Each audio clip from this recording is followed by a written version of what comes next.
Hello, and welcome to Smithsonian Learning Lab office hours. I'm Philippa Rappaport. I'm an educator with the Smithsonian Center for Learning and Digital Access, which is a central education office at the Smithsonian that is responsible for the Learning Lab platform. So you've joined today for our drop-in office hours that are held pretty much every Tuesday from 4 to 5 p.m. Eastern Standard Time. You can find the schedule of events and other digital opportunities on our events page, and you can see that URL down on the slide there. I'll be live here today for an hour from 4 to 5 p.m. Eastern Standard Time. I'm happy to answer any questions you have. Maybe you have technical questions about how to use the lab. Maybe you're looking for resources. Maybe you're wondering how to create a collection or to search in the lab or to add functionality. So please just feel free to post your questions in the chat. If you're joining us today from YouTube, you can find that the chat section over on the right-hand bottom part of your screen.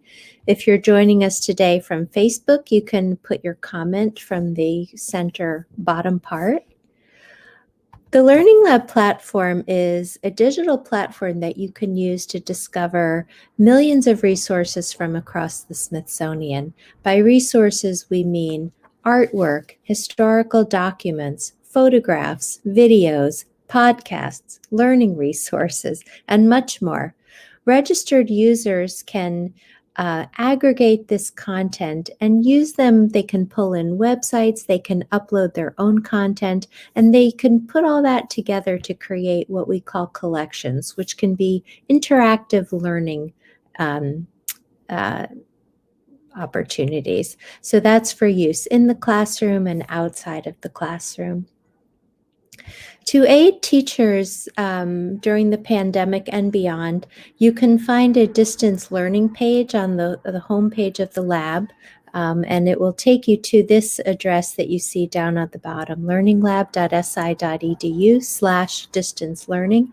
If you follow that link, you'll find a wealth of information there of learning resources split up by grade level, by content area, and there's also content there for caregivers, for Spanish speakers, for students who are accessing the lab on their own. So I encourage you to check out that link too. So again, if you're just arriving, my name is Philippa Rappaport. I'll be leading the drop-in office hours today for the Learning Lab. I will respond to any of your questions that come in through the chat, so please be sure to put them into the chat either from the right-hand side of your screen for YouTube or the comment section from Facebook. And so now I'm switching my screen to the lab, and I will wait until I get a question in the chat section, okay? But I'm here, so please feel free to send your questions.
Hi there.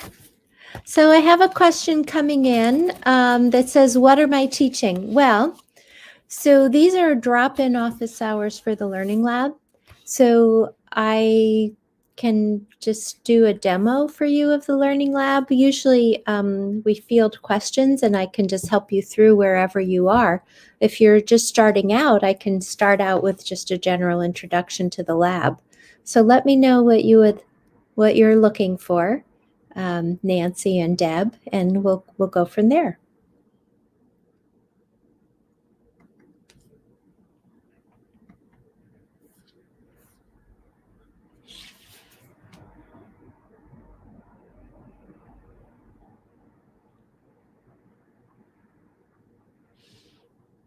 An intro to the lab. Okay, so Deb is asking for an intro to the lab.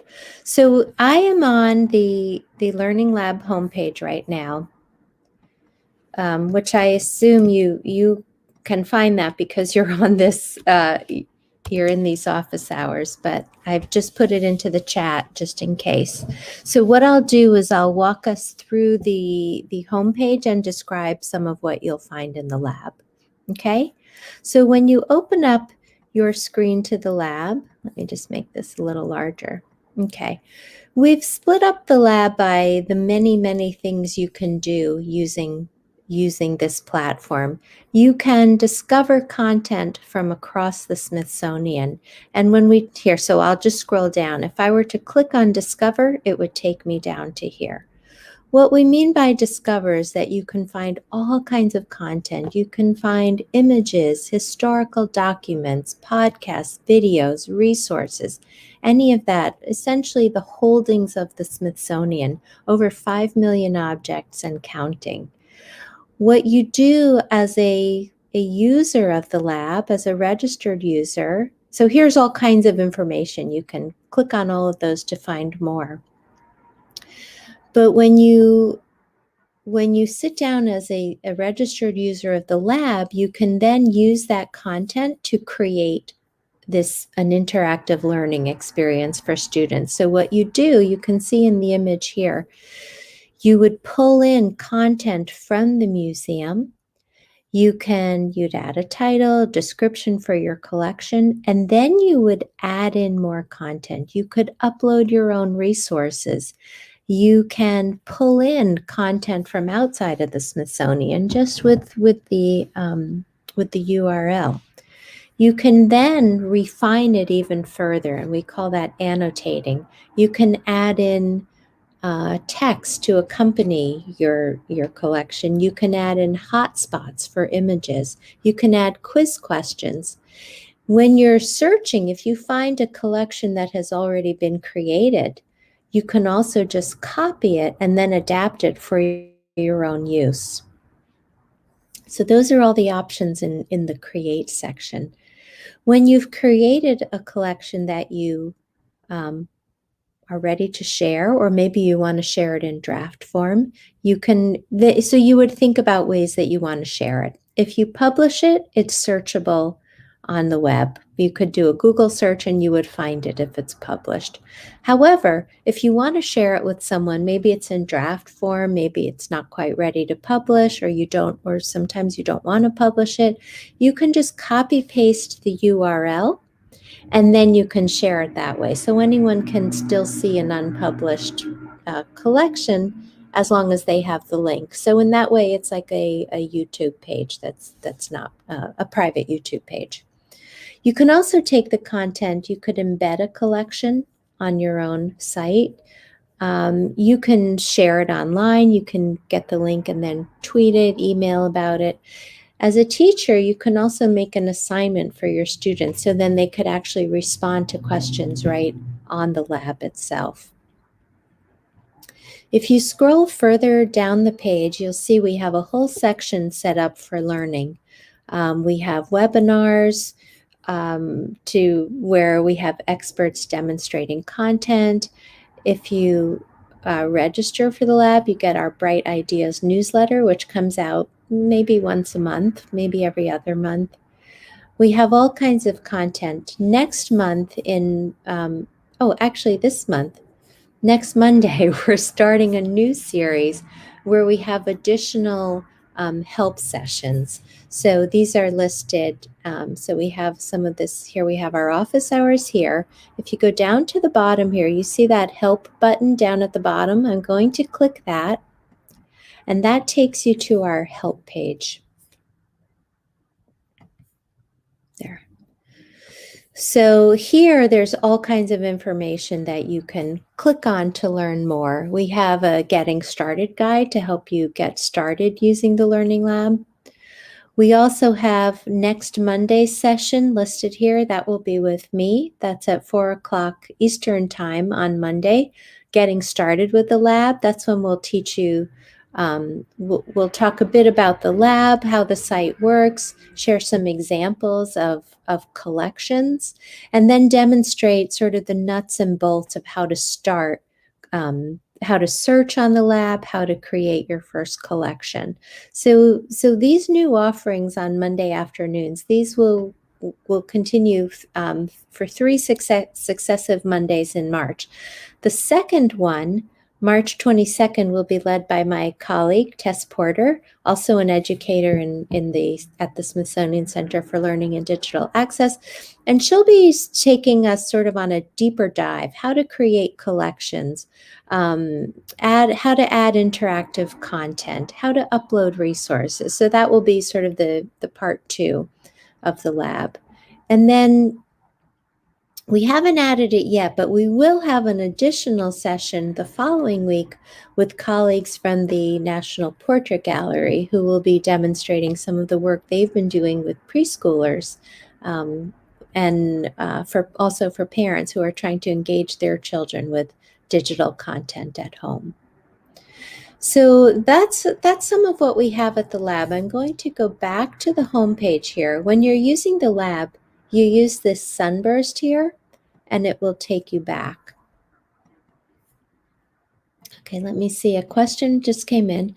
I wonder if you have a collection or any materials about the female photographers, Donna O'Meara or Margaret Bourke White. So let's do this. Let me, here, I'll show your question here. So let's demonstrate, okay?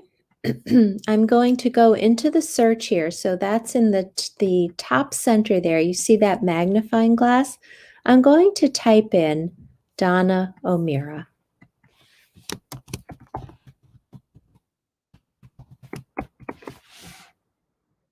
Let's see what we find.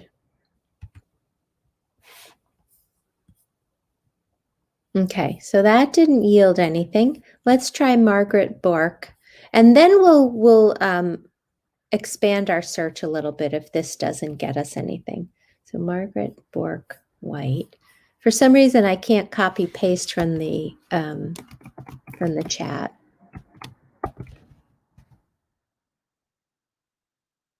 Huh. Let's see what this is. So here's a collection, Depression era photographs. Here, so Margaret Bourke White is featured in this collection. Let me put the link in the chat here for you, Nancy.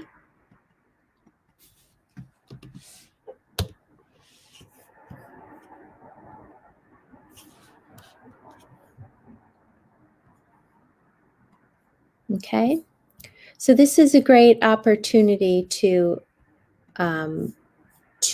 show you how the lab works also. So what you see here is you see this collection. It has a title. This is the person who created it. Nancy, do you know how to work the lab?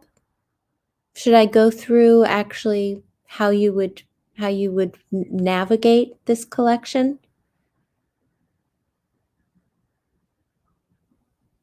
Or anyone else?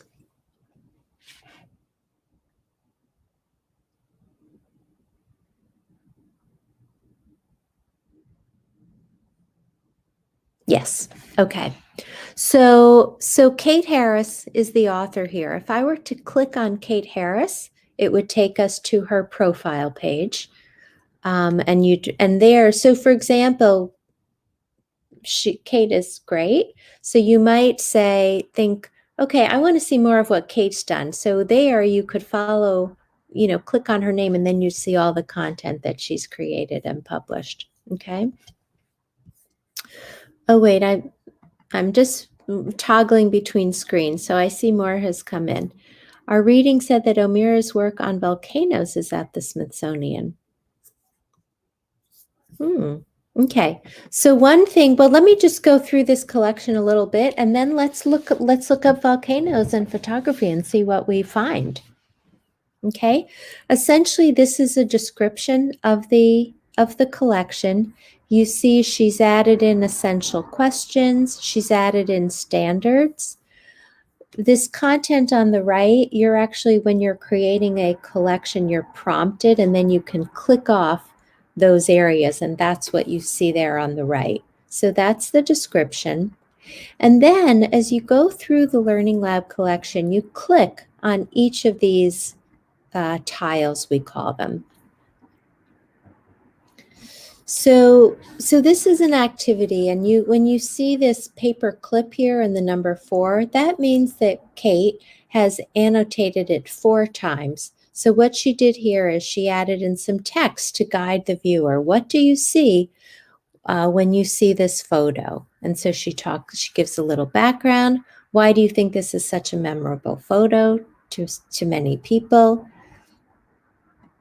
She's put it into a quiz question format. So if she had assigned this as a roster, her students would actually type right in there. Okay. She's added in more information. There's more to this story. And then she has a link to a short article. And then finally, she has more questions after you've read that article, it looks like. If you were going down the screen here, the I gives you more information about the photograph. If you wanted to add it to your own collection, you would be prompted there to create a collection, or you could, if you have existing collections, you would just click the one you want to add it to. I'm going to X out of there. You can favorite it. That's really important. So if you see something that you like there, you can just favorite it. And that way it's much easier to come back and find later. You can also get the link for this here. So I could copy the link for this image. I could also cite it. So you get the citation in 3 different styles: MLA, APA, Chicago. And then finally, if there's something that you think is not appropriate in some way, or you want to let us know that you think it's awesome, you can flag it. Okay? To navigate through the collection, I would use these arrows to move us to the right. So here she's added in an excerpt from Bud Not Buddy. Okay? And essentially, you just use these arrows to toggle your way through the collection that she's created. If you want the overall view, then you click on this box below that looks kind of like a window with 4 panels. Okay? And that's essentially her collection. If we want to go back to the home page, remember the sunburst is that homing button. So I'm going to click back on the sunburst and then go back home. Okay, although you can really search for it from anywhere on your screen. So let's look up Margaret Burke White and volcano, and let's see what we find.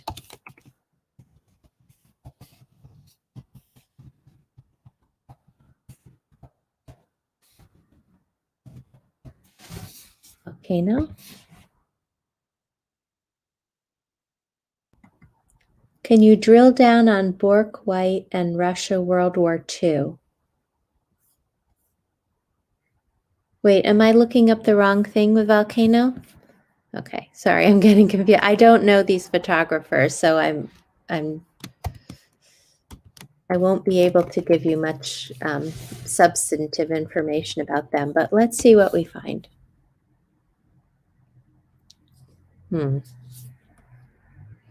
Okay, there's nothing here with O'Meara. Volcano. Let's try O'Meara. Okay, so we do have 13 resources from O'Meara. These don't look like volcano though, do they?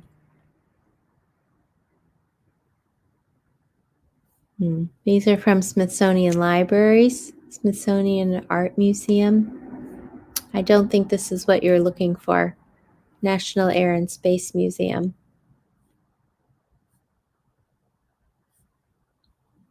How to grow a giant pumpkin. So you can get kind of lost in the search. Sometimes you don't really know why something is coming up.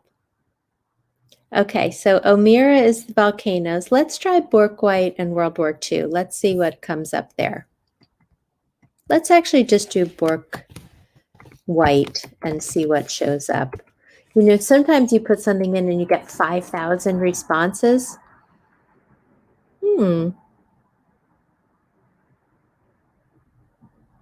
That's strange. We just found something before. Did I spell it wrong?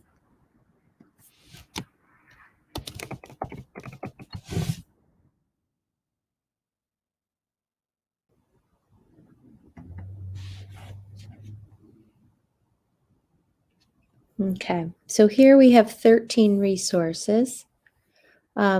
So what you'll see, and you can hover over each one. So we see here's from the Portrait Gallery, Archives of American Art. There are some articles from Smithsonian Magazine. Again, National Portrait Gallery with Amelia Earhart. Portrait Gallery, American Art, Smithsonian Magazine, and then Portrait Gallery. Let me put this chat and this link in the chat for you.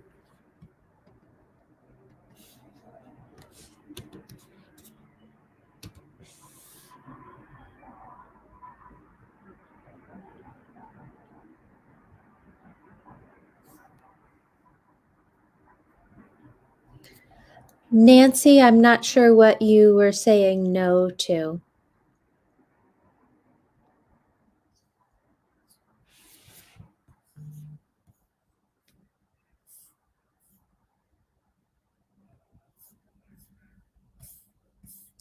You might also try in the chat putting in volcano.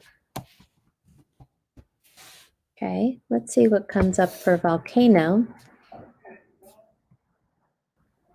So we have over 1,000 resources there. Oh, if I was misspelling, thank you. Yeah, I feel badly. I just don't know much about either of these photographers. But I do still have some ideas. So one, we could look at volcano. And here you see on this left side, you can refine your search. So let's see what happens if we just click on image. And then I'm going to click update search. Okay, so now we've got it down to 606 resources. Now, a lot of these you can see are from the Natural History Museum. You know, it's going to be a lot of volcano specimens. So what we might do is we could further refine. Why don't we refine? We could say, so if we cut out natural history, that will cut out a lot, right? Maybe we'll say American history. African art, Cooper Hewitt, you know, you get the idea, right? So we can do archives, American art, okay, American Indian. So essentially I've chosen some museums. Now let's update and see what happens. Okay, so now we've knocked it down to 305. So now you're starting to get more photographs, right? So that's one avenue in. So Nancy says, that's okay, neither do I. I'm assuming you're saying when I said I just don't know that much. So let me look up Mount Kilauea. Kilauea. Okay. Hold on.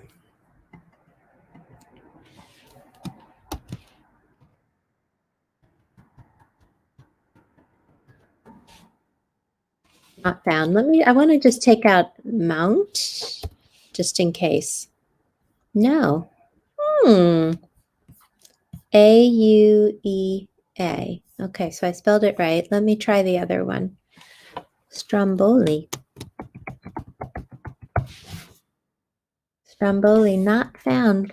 You know, usually we have the, oh, hold on. I want to take out my, let me go back. So what happened there is it still had the filters in place that I had put on in the last search. So here, okay, so for Stromboli, we're getting a range of answers, but here, so we have some Stromboli here.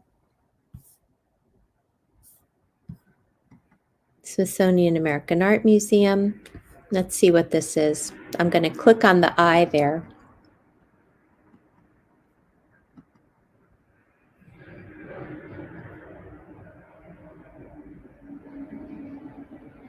So it's a drawing.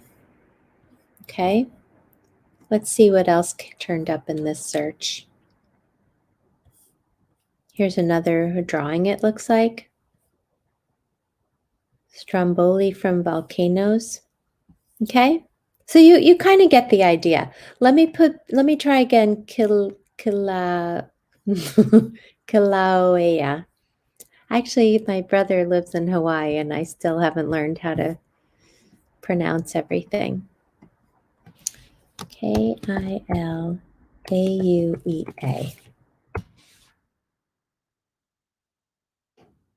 Aha! 89. Do you see what happened there? That I hadn't undone the Kilawa. Thank you. So you see, I had those filters in from the last search, and so then it showed up as nothing when in fact there actually is some content. So we have 89 resources. So essentially, you would scroll through and pick out if you're interested in something. A little trick that you can use is, so right now we're looking at this grid view. Do you see in the top right there? If you click here, you'll get to the list view. And sometimes you can just see a little more information when you look at it that way. Here, I'll put this this link in the chat for you so you can explore those further.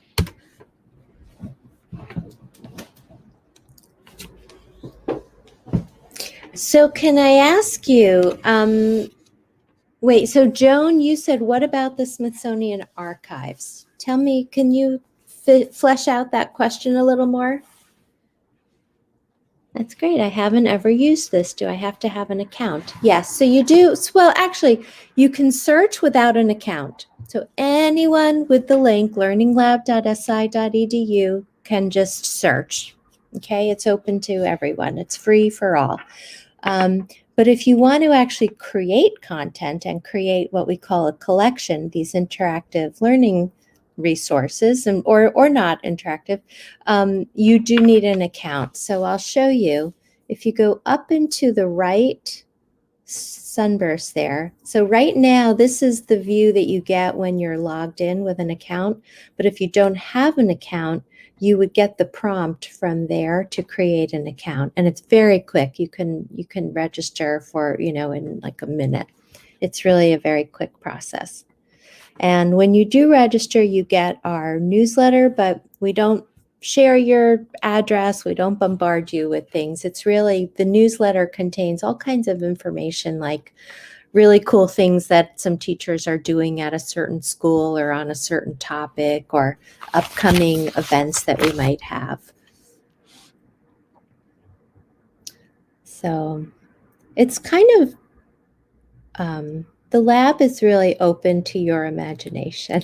We're still learning how people are using it. We still come up with ideas ourselves really every day about really cool ways that we can be using the lab. You can create collections that are for other educators so they can find your content and think about how they might use it in their own classroom. You could create collections directly for your students so they could go into it and access the content themselves. You could ask your students to create content if they're 14 and over. If they're under 14, then they have to get parental permission to do it. which is fine. It's just another step for their protection, of course. I have seen teachers have students each create a tile, and then the teacher has put it into one collection and created a class exhibition that way. We've even seen recently, we had an artist from Austin, Texas, who actually put his exhibition online in the Learning Lab. So there's all kinds of really exciting things happening. And it all comes from you. It comes from the users. We did win a Webby Award for the lab. I think it was in 2019 for the best educational website. So that was really quite an honor, and we strive to live up to it all the time. We add new functionality all the time. We're constantly evaluating what works, what doesn't work. That's another thing to show you here. You see this question mark at the bottom of your screen. You can give us feedback there. This will take you to the help section. You can also enable screen tips, so that would essentially guide you through. These tips would pop up to help you through as you create your collections or do your search. So, do you have any other questions? I see Joan. If you're still here, you had said, what about Smithsonian Archives? Did you want to ask a little bit more? I'm not sure where to head with that.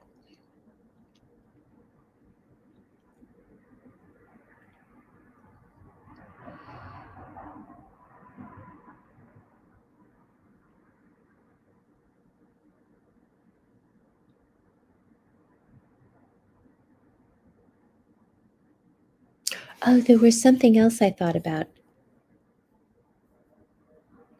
So Nancy, you're saying you teach elementary 9 to 12 and middle school 13 to 15. According to O'Meara's website, her photographs are stored in Smithsonian Archives.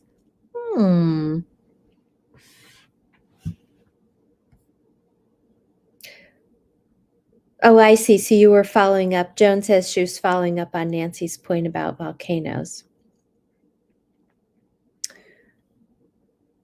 And then Nancy, if they're younger than 14, it's totally fine. You can still use it with them. It's just that you have to get the parental permission to do it. That's all, to have them register.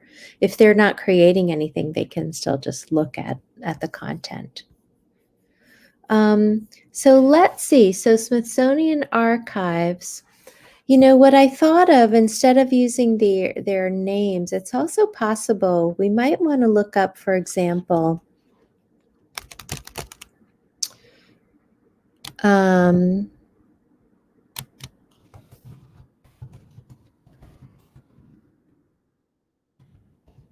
Women's History Initiative. There's an initiative at the Smithsonian called the American Women's History Initiative, and I could have sworn that I just saw something about women photographers. So you know what I mean? Sometimes you have to just, here, let's see. So because of her story, let's go to so that is part of the initiative, because of her story. Let's see, here's some content that they have created. I will put this link into the chat also.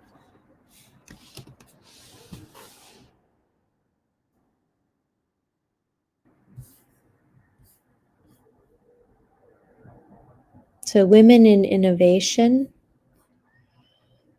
women in activism, women in art and design, women in entertainment, 4 women who made American history,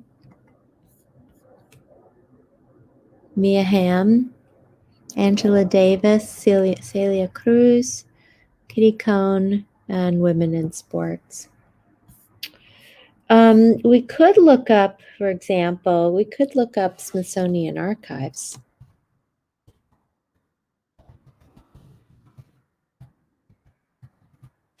It's likely, if it's not showing up in the lab, it's just possible oops, sorry. I can't seem to copy the link that you put in the chat, but I assume other people can.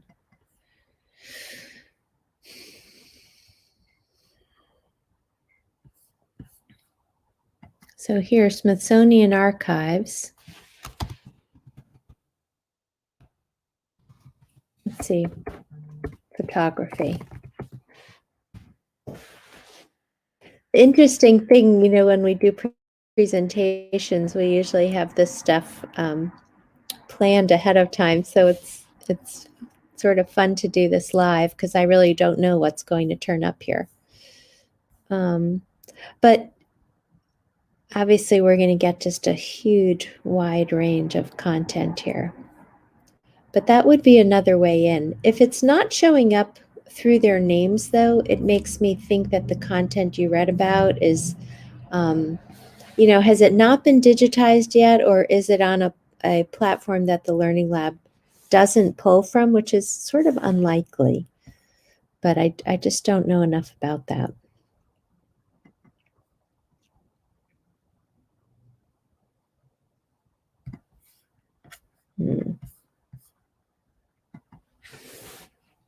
What do you plan to do with these photographers?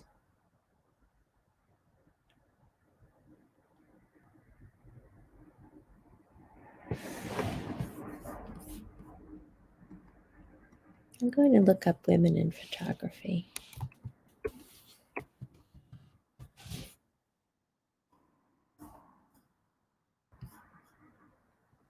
Fun. I love the explore and search, sometimes going down a rabbit hole. So Nancy, what I would say with that is really the heart, the favorite function is your friend. Because what happens is you can find so many things that look really cool, and once you move on, it's hard to get back to it. So I favorite a lot of things. So here, women in photography, it looks like there are 787 resources, and also, if I were to toggle here and click here, 15 Learning Lab collections. So sometimes it's really about what you put in the search function, so you really want to play with that. So Nancy says we're reading biographies about them. So you might also put into the lab, biography or biographies or biographer, right? And then you will find even more. You could see other ways that people are using biographies in the classroom or outside of the classroom. Joan says, as a suggestion, a person wonders if they would contact Margaret O'Meara and ask what photographs she donated to whom and when. Sure. I mean, you could also reach out to, if you went to the main Smithsonian, we could find the archives, right? You could reach out to the American Archives of American Art directly.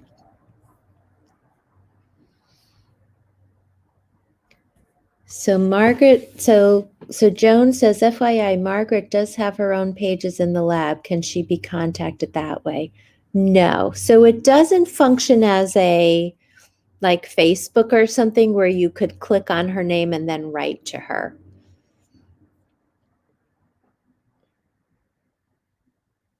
Something to think about, but anyway, we don't have that functionality. So let me show you what I have in my favorites so you can see how it's used. So here I'm going back to the Sunburst and I already have an account. So this is the dashboard you get. Let me just show you the kinds of things. So when you're in favorites, you can favorite resources, you can favorite collections, you can favorite resources in collections, and you can favorite people. So for people, those are people whose collections I think like, wow, I really want to see what other stuff those people have created. That's how, so you would favorite people, and then you can always go back and find them. And then you can also favorite groups. That's a new feature now that we can create content in groups.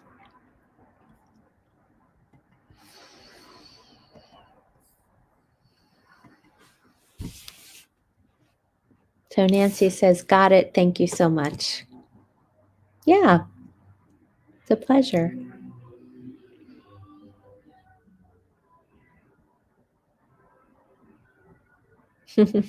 So you really can get lost in the lab. There's so much to see. Um, and it's kind of a balance of when you're looking for something and you find something along the lines of what you were looking for. And then there's also the other side of that. You find all this amazing stuff that you never would have thought of from that search term. And it's pretty exciting that way.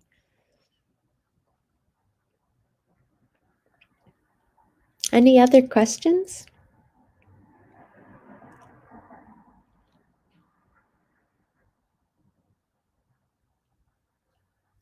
So next week, if you look ahead to next week on Monday at 4 p.m. Eastern Standard, we'll have a Getting Started in the Lab. So Nancy says, I'll be exploring for now and come back next time you have office hours. I appreciate it. Well, thank you so much, Nancy. So Monday we have a session Getting Started in the Lab. That's at 4 o'clock Eastern Time. That's with me. And then on Tuesday, we have our next just drop-in office hour session. And that's what's on tap next week.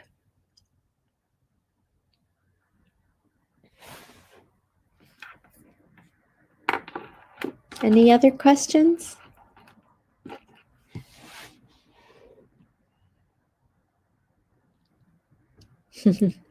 Bye, Nancy. Thanks for coming.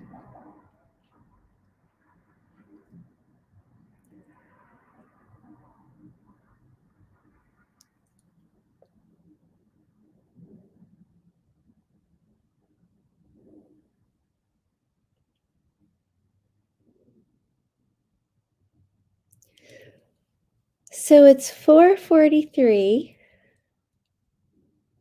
Glad to learn, Nancy.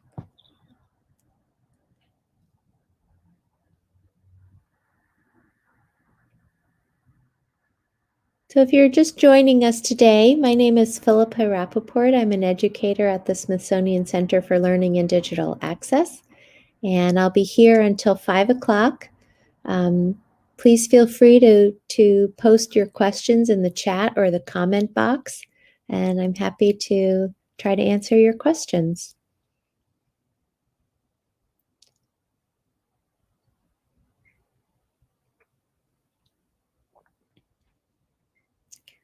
So I think I will turn off my camera if there are no immediate questions, but I'll keep watching the chat in case you have any questions, okay?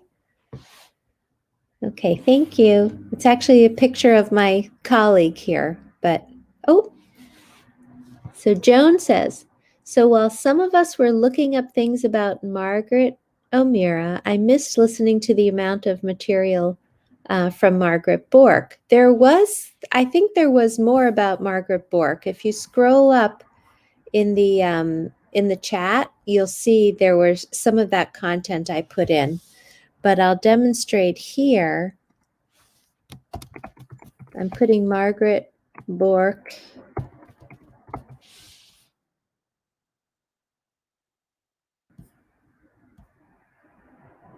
What was the hyphen? Sorry. Let's see. Oh, okay. Let's see what happens with just Margaret Bork. Okay.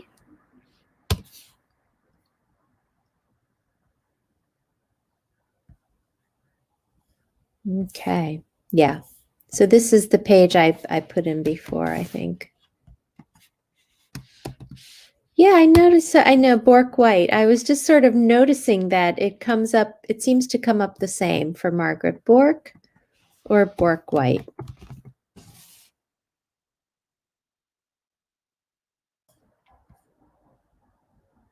What just happened? Look at that. So it's better to just do it without Bork White.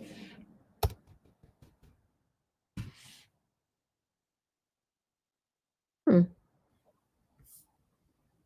Even though it's Margaret Bork White. See, so what is that? Was there a space there? Sometimes it's just a little tricky.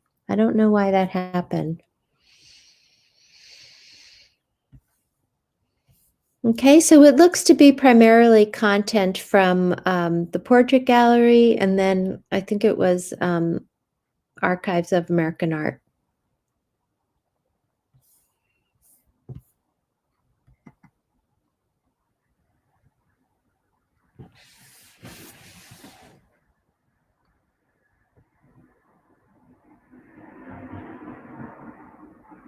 Yeah, so Joan is saying she's a bit surprised that there were only 14 photographs for her work. It doesn't mean that. It could be a function of the searching. Um, are there other keywords that might make sense to look for her? Because I know you were saying the archives has more content, so I'm not sure why that's not showing up in the lab. In that sense, you might want to just look through the archives website and see what they have. I'm going to open up a new window and do that. Smithsonian.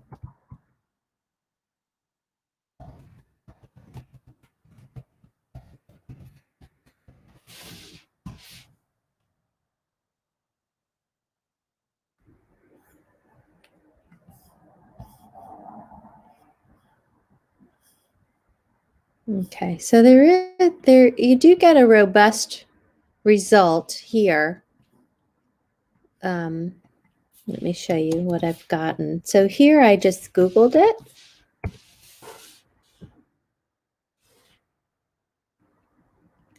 I essentially Googled Smithsonian and then Margaret Bork White.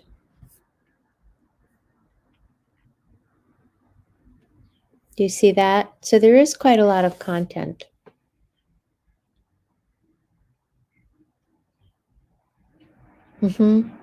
You're welcome, Joan. She says, thank you for your comment about how the search works in the Learning Lab. Yeah, I mean, if you're kind of spinning your wheels and you're not finding stuff, then I would just go into Google and see if you can find it. The beauty of being in the lab is really when you're creating content with it, you can just it's very easy to pull it into the content that you're creating. Um, but but really for research, you can search within the lab, you can search Smithsonian websites. There's just so much content across the Smithsonian.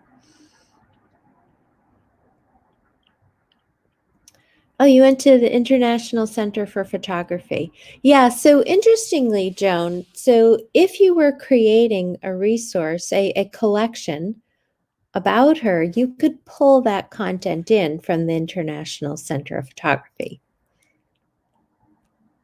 So you're not limited to just content from the Smithsonian.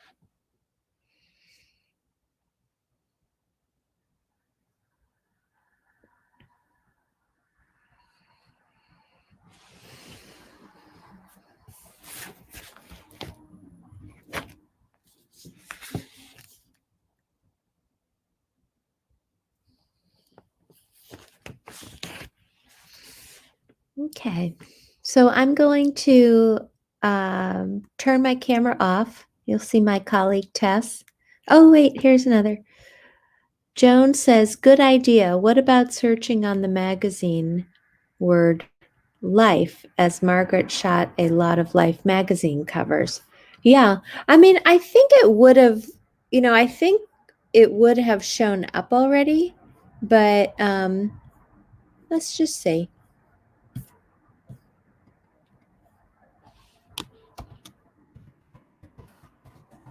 Life magazine. And then we can narrow our search. So, wow, 11,254 resources. Okay. So now we're going to just narrow that down. Um, let's see what happens with Margaret. Because we had that issue with her last name.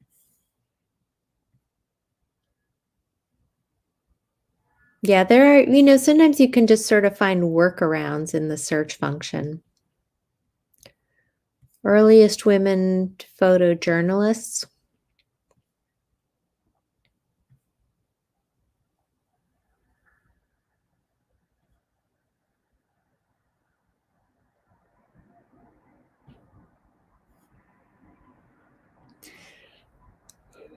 Then you can see here, you can go on to your second page. So there are 24 resources on the first page, and then you can click to the second page.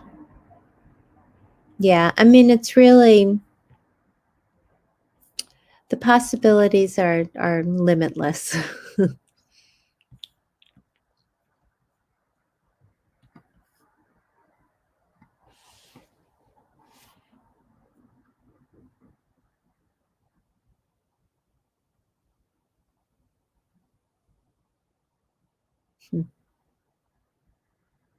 Yeah, I'm sort of surprised though, Joan. So what you're saying that it would have shown up already.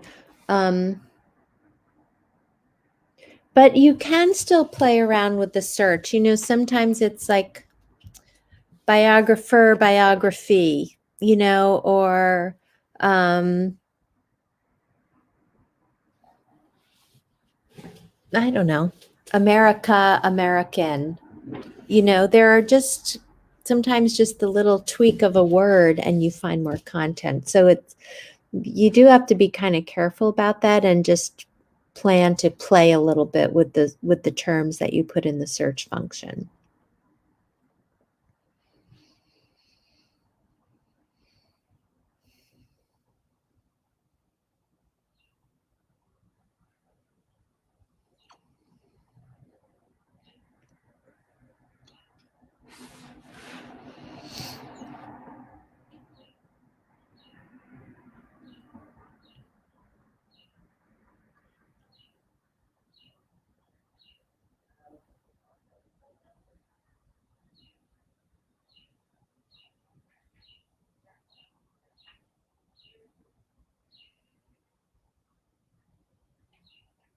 Hmm.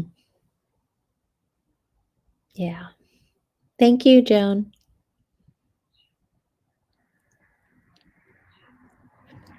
Any other questions from anyone?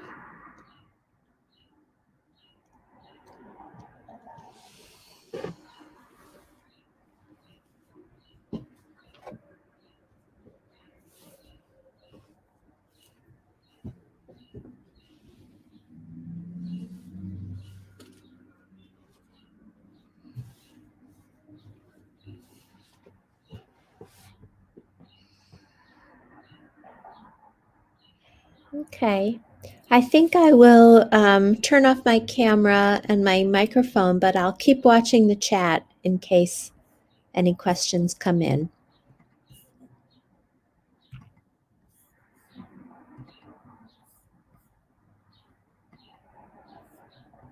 And again, you'll see my colleague Tess here. Oh, hi, Dale. How are you?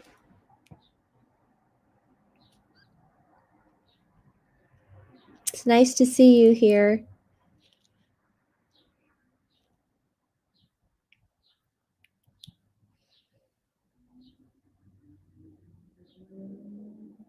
Dale was an intern in our office several years ago, and he's off doing great things. So it's nice to see you here, Dale.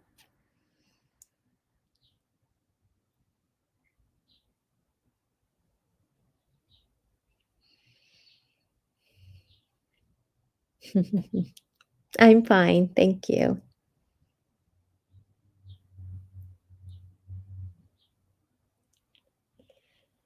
Just riding out pandemic. Hoping it ends soon and life can get back to normal.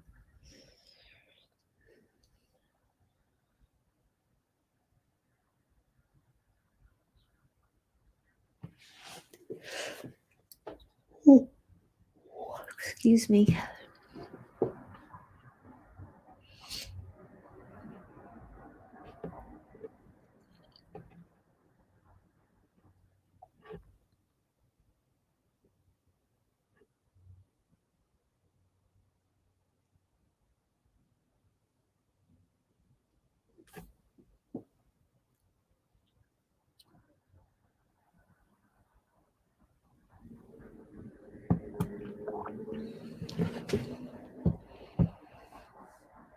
Okay. So if there are no questions, I think I will turn off the camera and I'll keep checking the chat. Okay? Just for a minute or two.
Hi there.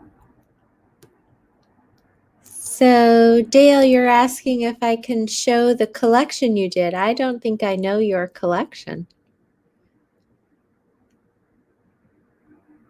Maybe we can do that next time because we're about to close out now. We just have one more minute left. Or Dale, maybe feel free to put the link in the chat. So it's half a minute to the hour. So thank you for coming today. We'll be back next Monday. We have a live session of getting started with the Learning Lab. That's at 4 o'clock.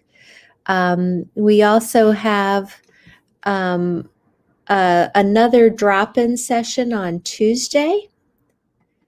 So please check out all our content on the learning page under the Learn on our homepage under the Learn section. And you can also reach out anytime at Learning Lab at si.edu. Okay, here, let me put that up there. So if you have any questions, to learning at si.edu or learninglab.si.edu. So it's 5 o'clock. Thank you very much for coming and see you next week. Take care, everyone.